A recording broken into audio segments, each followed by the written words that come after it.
ভাইয়ের নাম কি? আসসালামু আলাইকুম ফিরোজ ভাই, জি। আমার নাম হচ্ছে মোহাম্মদ আরিফ। মোহাম্মদ আরিফ, ওয়ালাইকুম আসসালাম। আচ্ছা, আপনি কবে এখানে আসছেন কবে? আমি এলাকাতে আসছি 2019 সালের ফেব্রুয়ারিতে।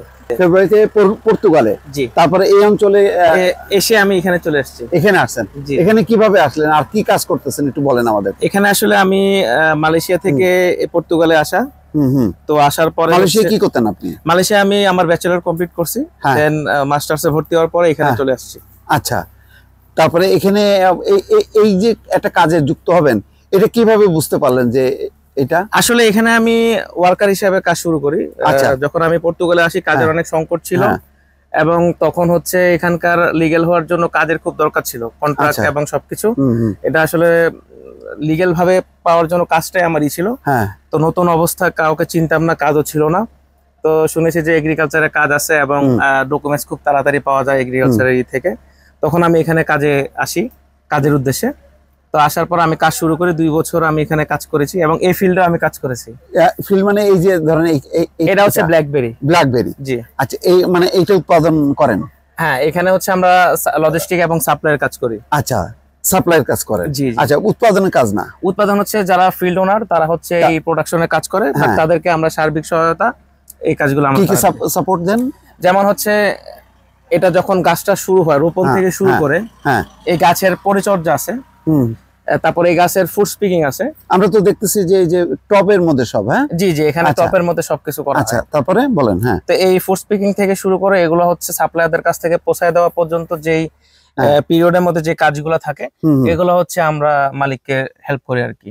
আচ্ছা, মানে ওয়ার্কার সহ? জি, ওয়ান কাইন্ড অফ ঠিকাদারের মতন। আচ্ছা, মানে এই পুরো নিয়োগ করা এবং উৎপাদন করা এবং উৎপাদন থেকে শুরু করে পরিচর্যা এবং ফুডস ডেলিভারি দেওয়া পর্যন্ত মালিকের কাছে পৌঁছে দেন। এক্স্যাক্টলি, হ্যাঁ। আচ্ছা, তারপরে এই পুরো কাজটা আপনি কিভাবে করতেছেন?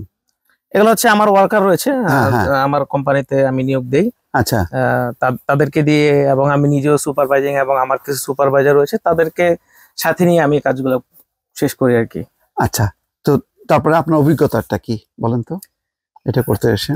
আসলে এগ্রিকালচার খুবই সম্ভাবনাময় পর্তুগালে। আপনি যদি লিগ্যাল ভাবে টাকা ইনকাম করতে চান এবং আপনি যদি ভালো কিছু করতে চান, এগ্রিকালচারটা অনেক সম্ভাবনাময়। কারণ পর্তুগাল আপনারা জানেন এখানে আসলে অভিবাসী বান্ধব একটা দেশ, যে কারণে কাজের খুবই সংকট। তো এগ্রিকালচার যেহেতু এখানে খুব সম্ভাবনা রয়েছে, সেক্ষেত্রে কাজের সম্ভাবনাটা খুব রয়েছে। আচ্ছা, আমাদের বাংলাদেশিরা যদি এখানে এগিয়ে আসে, সেক্ষেত্রে হয়তোবা এখানে আমরা বেশ কিছু সম্ভাবনাময় জায়গা দেখতে পাবো আর কি। আচ্ছা, তো আপনার কি মনে হয় যে এই যে এই ফিল্ডে আমাদের আরো কাজ করার সুযোগ আছে?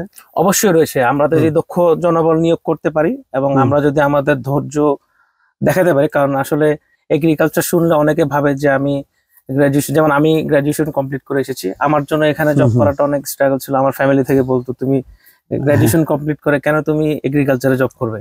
আচ্ছা, কিন্তু এরকম অনেক কথা আমাকে শুনতে হয়েছে। এগুলোর পরেও আমি এখানেই লেগে ছিলাম, কারণ আমি জানি এখানে অনেক সম্ভাবনা রয়েছে এবং আজকে আমি ওয়ার্কার থেকে একটা কোম্পানির মালিক। সো অবশ্যই আপনি যদি লেগে থাকেন, আপনি যদি ধৈর্যের পরীক্ষা দেন এবং আপনি যদি উত্তীর্ণ হতে পারেন, এখানে ভালো কিছু করা সম্ভব। আর পর্তুগাল যেহেতু তাদের প্রধান এটা হচ্ছে কৃষি, পর্তুগালের তাদের ইনকামের অন্যতম একটি মাধ্যম হচ্ছে কৃষি খাত।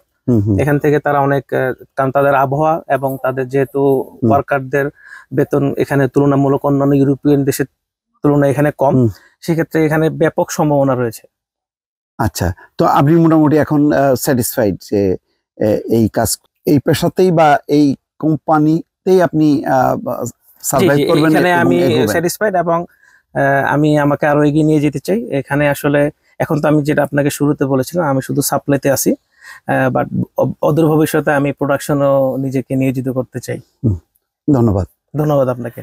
দর্শক শুনলেন আরো এক ভাই, তিনিও কিন্তু একই কথা বললেন যে তারা এই কৃষি কাজে যে যুক্ত হয়েছেন এবং এখন তারা একেবারে ঠিকাদারের মতনই কাজ করছেন, কিন্তু ভবিষ্যতে তারা নিজেরা এই ফার্ম দিতে চান, তারা মালিক হতে চান এবং এই সেক্টরে নিয়োজিত থাকতে চান। এবং এখানে একটা সম্ভাবনা যেটা, যেহেতু পর্তুগালের প্রধান সোর্স, ইনকামের সোর্স যেহেতু কৃষি, সুতরাং যত বেশি বাংলাদেশিরা এখানে মালিক হিসাবে বা ঠিকাদার হিসেবে নিয়োজিত হবে, আমাদের কিন্তু কর্মসংস্থানটা বাড়বে।